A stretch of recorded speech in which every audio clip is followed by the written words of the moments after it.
BNP ধনী গরিবের ভারসাম্য রেখে আগামীর বাংলাদেশ গড়তে চায়। কালবেলার খবর।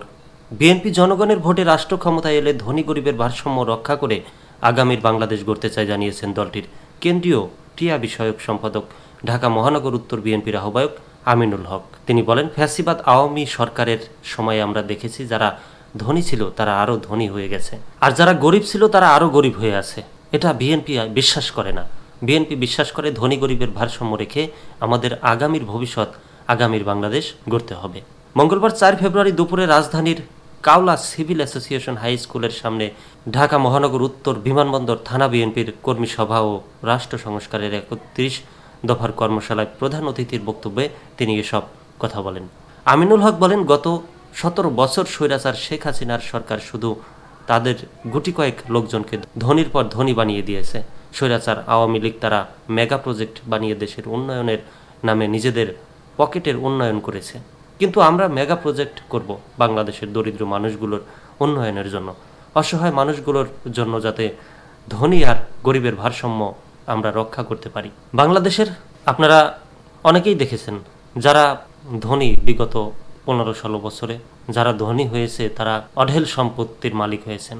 বছরের পর বছর তাদের সম্পদের বৃদ্ধি পেয়েছে, জায়গা জমি আরও কত কিছু টাকা পয়সা, মিল কলকারখানা দিয়ে অঢেল সম্পত্তির মালিক।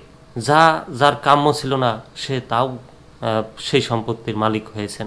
বাংলাদেশের মানুষ ৩১ দফার মাধ্যমেই রাষ্ট্র কাঠামো মেরামত ও সংস্কার চায়। উল্লেখ করে আমিনুল হক বলেন, ৩১ দফার সংস্কারের মাধ্যমে বাংলাদেশের মানুষের যে প্রত্যাশা, বাংলাদেশের মানুষের শিক্ষা ব্যবস্থার উন্নয়ন, স্বাস্থ্য ব্যবস্থার উন্নয়ন ও বাংলাদেশের মানুষের দারিদ্র্য বিমোচন আমরা করতে পারব। বিএনপির এই কেন্দ্রীয় নেতা বলেন, বিএনপি জনগণের দল, জনগণের পাশে থেকে কাজ করে।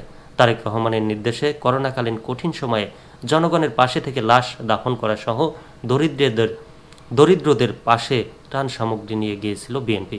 কিন্তু আওয়ামী লীগের নেতাকর্মীরা জনগণের পাশে ছিল না। তারা ঘরে বসে এসি রুমে বসে অসহায় মানুষের মৃত্যু দেখেছে, তারা কেউ মাঠে যায়নি। নব্য বিএনপি সেজে আওয়ামী লীগের লোকজন চাঁদাবাজি, দখলদারি, লুটতরাজ সহ বিভিন্ন ধরনের অপকর্ম করে বিএনপির উপর চাপিয়ে দেওয়ার অপচেষ্টা করছে বলে তিনি তার বক্তব্যে উল্লেখ করে বলেন, এজন্য আমাদের দলের সকল নেতাকর্মীদের সতর্ক দৃষ্টি রাখতে হবে। অনুষ্ঠানে বিশেষ অতিথির বক্তব্য রাখেন বিএনপির ভারপ্রাপ্ত চেয়ারম্যান তারেক রহমানের উপদেষ্টা ডক্টর মাহাদি আমিন। প্রধান বক্তার বক্তব্য রাখেন ঢাকা মহানগর উত্তর বিএনপি সদস্য সচিব মোহাম্মদ মোস্তফা জামান। বিমানবন্দর থানা বিএনপির আহ্বায়ক মনির হোসেন ভূঁইয়ার সভাপতিত্বে সিনিয়র যুগ্ম আহ্বায়ক দেলোয়ার হোসেন দিলুর সঞ্চালনায় আরও বক্তব্য রাখেন ঢাকা মহানগর উত্তর বিএনপির যুগ্ম আহ্বায়ক মোস্তফাজুর রহমান, সেগুন, এস এম জাহাঙ্গীর হোসেন সহ আরও অনেকেই।